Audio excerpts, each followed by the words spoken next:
A war is raging in Ukraine. Much of the West is dealing with soaring costs of living. The world's top economies are riddled with an energy crunch, while others are looking to fight rising consumer inflation and hunger crises. But amid all this, let's not forget that the planet is in danger. More than 30,000 delegates, including representatives from some 200 countries, will gather in Egypt on November 6th. And on the agenda is climate action. Global leaders will meet to hash out details around ways to dampen climate change and help those already feeling its impact. But with nations dealing with the fallout of Russia's war in Ukraine, along with stuttering economic growth, questions loom. Will they act quickly and ambitiously enough to avoid the worst effects of climate change? A United Nations report released last week showed that most countries are lagging when it comes to their existing commitments to cut carbon output. Global greenhouse gas emissions are on track to rise by 10.6% this decade compared with 2010 levels. Scientists say that emissions must drop by 43% by 2030 to limit global warming to 1.5 degrees Celsius above pre-industrial temperatures. This is the threshold above which climate change risks spinning out of control. But only 24 of the nearly 200 countries attending the COP27 summit have submitted new or updated emissions-cutting plans, despite their previous COP26 commitments. Meanwhile, the chill in relations between the top greenhouse gas emitters, that is China and the US, does not bode well either. According to climate experts, the fraying diplomatic ties between Washington and Beijing over issues including Taiwan and the war in Ukraine may hamper global climate progress. It's important to note that past collaboration between the two had helped boost climate talks significantly. A few countries, including Chile, Mexico and Turkey, are expected to release new plans during the Egypt conference, but it is still unclear if many major developing economies like China and India will be among them. The two-week UN negotiations in Egypt follow a year of wild weather disruptions around the world, including the devastating floods in Pakistan, South Africa and Nigeria, heat waves in the Arctic and across Europe, and of course record-setting drought in the West and France. The talks are likely to address how these and other nations affected by climate change could be compensated by rich countries who are believed to have triggered all these consequences in the first place. Other topics will likely include how international financial institutions like the World Bank could be reformed to speed up the transition away from fossil fuels. The summit's success could be measured by whether countries deliver agreements to limit the global warming to 1.5 degrees Celsius. The host country, Egypt, says that COP27 should ensure that developing nations are treated fairly and receive the support that rich countries have promised.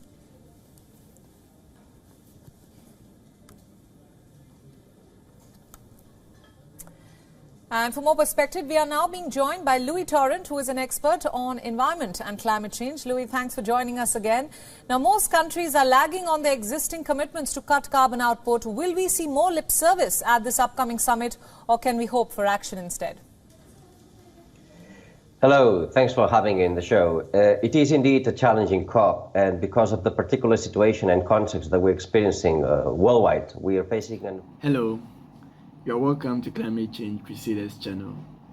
Please, we are encouraging you to subscribe to our channel, like and share for more insightful content. We are facing a tremendous energy crisis triggered by the war in Ukraine. We are also experiencing famine and hunger crisis, and this might divert a little bit the attention and the investments on other areas rather than climate change.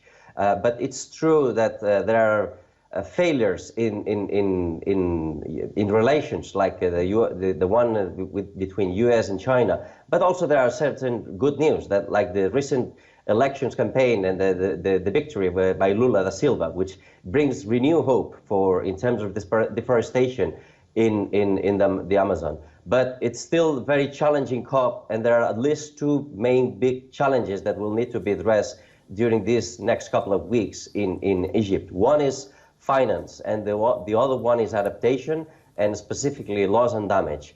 It's been said that having the COP organized by Egypt brings an additional a new perspective, because it's the global south that it's at the center of the attention now, and specifically Africa. So the agenda will be focused on the global south and specifically on Africa. So this is an opportunity to bring the attention to developing nations, as you previously mentioned, and push forward for further agreements in that area. Louis, you mentioned the US and China. That brings me to my next question. How will the ongoing tensions affect climate progress? Well, the US and China released an announcement last year amidst the COP26 in Glasgow. That was a very welcome agreement. And the agreement included a few topics. One of the most important ones was the methane pledge, which is the methane is the second most important greenhouse gas. And it's been rising exponentially in the last few years.